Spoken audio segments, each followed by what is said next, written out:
Hi guys, welcome to my channel. For those of you who don't know, my name is Angel, and today I wanted to share my favorite plant tools that I hope will get me through the winter.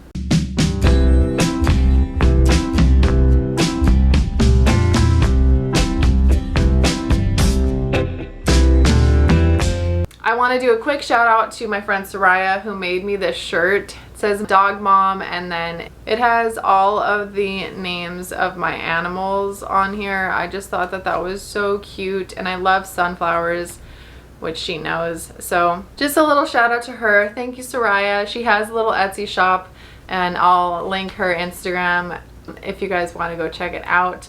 She does a lot of like cool custom shirts and signs. Her family has construction business, and they do like the barn doors on the side. They actually made my dog crate for Chai, which was like custom built, so I absolutely love what she made me, and I love her shirt, so thank you again. Okay, so I have my little plant bin that I keep in this room just to go over some tools that just help me year round.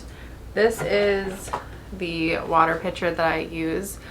I honestly want to get a bigger one, but they're so expensive, it's ridiculous. And the reason that I like this one is because the spout is long and it's small, so it can get in between leaves. And then for when I am doing like a mix, like maybe with fertilizer or something like that, I found any like good gallon jug really works for me, because a lot of the fertilizers that I found that are the ones that you mix, it's usually like a teaspoon mixed in with a gallon water. Like the gallon is usually, I don't know the measurement that I find. So this is actually just from a windshield washer fluid jug that we just used. I cleaned out and I've been using it ever since. It has one of the push tightening lids, so I kind of like that. I know it's not gonna like spill out, which I honestly don't save my mixture. Like if I do a fertilizing treatment on my plants, I will use up the entire gallon, and if I don't, then I'll dump it out, because the fertilizer that I am going to show you that I use now says not to store it. Fertilizer that I use now is this Alaska fish fertilizer. I ran out of the Miracle-Gro one that I used to use because I was using so much so quickly, and I would just buy it at my local Walmart, and I went to go restock one day and it wasn't there, and I didn't feel like ordering it online. I really needed to feed my plants. I went to Ace Hardware, and they actually carry like a lot of houseplant or plant supplies, so I found this, and I've heard really good things about fish fertilizers for your plants because you don't have to worry about burning your plants. The Miracle-Gro, for instance, you like cannot touch your leaves with that fertilizer because it will burn. This one is a lot easier on your plants. I just use 1 teaspoon in this gallon jug. This is gonna last me a very, very, very long time. The one thing I will say is, oh my gosh, it stinks. I mean, it's fish fertilizer, so it's going to stink, but man, this really does smell bad. So just keep that in mind. That's another reason why I don't store it. I have forgotten to dump my catch trays before. I think it was from this Majesty Palm. There's a catch tray underneath her. And I walked in this room one time after like the day before fertilizing them, and the next day I walked in this room and it was horrendous. Like I thought that somebody had like thrown a dead fish in here. Now into the winter time, the drier air can kind of bring certain pests like spider mites and things like that. So for my pest control, I have been really liking, of course, neem oil. This is just the garden safe neem oil extract, and this I just use a tiny bit mixed in with water, and I usually just spray it. But I've honestly been using this insecticide more often when I do have a pest. So this is the 7, and it's an insect killer concentrate, and it's good for the home, fruit, vegetable garden, ornamental flower garden, lawn, and around the home. I had to use this in this whole entire room. There was these pests. It was a lot on my plant shelf, and these plants are very close together, so I literally took every single plant out of here. I washed my sheets, no. I washed my blinds. I washed every surface with disinfectant and cleaned the floors, of course. And then I used this 7 on every plant. I have not seen the pest since. So this stuff really has done great work for me. What I like to use with this is this jug that is like a power sprayer. So you do the pump and then you just like pull down this button and it will just spray for as long as the pressure is there. I've used ones where you constantly have to like spray and it's annoying, and I like that this is also like a pressure because it will shoot onto the leaves of my plant. So that's really good for plants that have pests because it's going to shoot those pests right off of them. I got this at Ace Hardware. I know you can get this off Amazon, so I'm not really sure. This just says multi-purpose sprayer for home and garden, and it has worked great for me. Other thing that I use is just a regular spray bottle. I was using this with my neem, but I just let the neem run out and I was just refilling it with water. This is honestly just what I use now for like spraying my plants. My dog also likes it too. When I spray her, she just like woke up from that sound. The only other food that I use besides the fish fertilizer is for my Hoyas. So this is actually Orchid plant food mist, Miracle Grow, that you just spray on the foliage. So I use this on my Hoyas and I use this on my air plant because those can absorb the food through their foliage. So that's the only other thing that I use when it comes to food for my plants. Then I use this Leaf Shine Miracle Grow for your foliage. I'll go in between using this and then honestly just using like a soap and water solution. But the one thing that I always use when cleaning my leaves of my plants is a Microfiber Cloth. So these are normally used for like car washing. Some plants I will spray directly on the leaves and then I'll just shine this, and then other plants I'll spray on this and shine the leaves. But I really do love this. It's not going to damage your plants. It's not going to rip them as long as you're careful with your hands. It's just super soft and great for a gentle cleaning of your plants' foliage. One other tool that I never thought I would have to use for my plants is this turkey baster. This is great for plants that have like a built-in catch tray. This is good to just get in there and suck the water out. This turkey baster comes in handy for a lot of different scenarios when it comes to my plants. Of course, the other two things that I use all the time are my pruning shears. I just got these at my local hardware store. They're not anything great, but I just like that you can close them, which I find is really important so that you don't stab yourself on accident.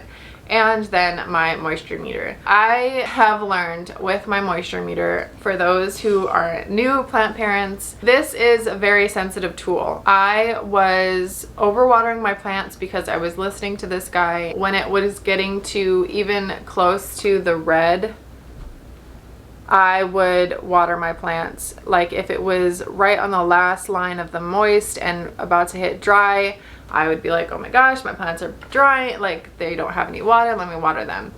No, you need to wait for it to be completely dry, like on the 1, before you water your plants if you're going by this guy, because it is very, very sensitive. That is one thing I learned. I still do use it, especially for plants that are very large and I can't reach the bottom. Okay, and the last thing I wanted to talk about are grow lights and humidifiers. I have got a couple grow lights, pretty much a different one in every room. The lighting might have changed because I just took out my grow light bulb. So this is the grow light that I use in this room. I just got this at Walmart in the lighting section. So this is 16 watt. I don't know any of what this means. That's just what I've got, and it's a white grow light. I used to have chickens when I lived at our previous place. We got them as chicks, so I have a little like baby heat lamp. I just took that heat bulb out and I replaced it with this one, and I have it hung by my ceiling. So that's one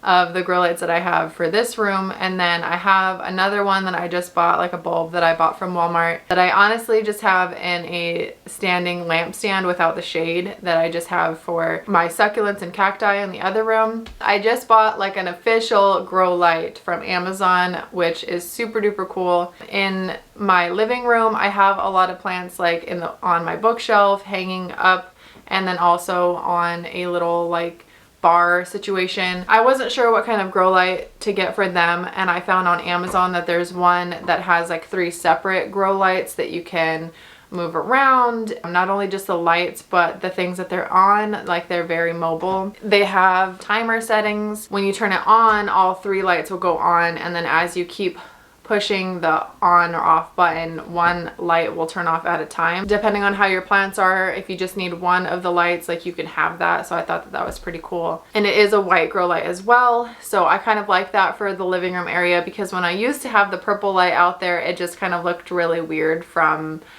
outside looking in, like just having this weird purple light. The other thing is my humidifiers. So in that same area in my living room, I have just that one little humidifier that I talked about. I've talked about a couple times on my channel, but I stand by it. I mean, it's super easy to use and it runs for quite a while. I find that that is a really great humidifier for plants that only a few of them need humidity and the rest are fine, because honestly it's not going to spread throughout that whole area where I have it. Only like 4 plants in my living room really need that good humidity, so it's great to just kind of bundle your plants around that one humidifier, and you know, it's worked really well for my plants. This room, however, every plant needs humidity, or likes humidity, not necessarily needs it. I was using humidifier that's really meant for people, like when you're sick and you need that humidity. So I went ahead and spent the money on a nice legit humidifier, and I'm so glad that I did, which is this guy here. I'm gonna pretend that I know how to pronounce this. This is the Levoit humidifier that I got off Amazon. I will have it linked because I seriously highly recommend this guy. I had it filled up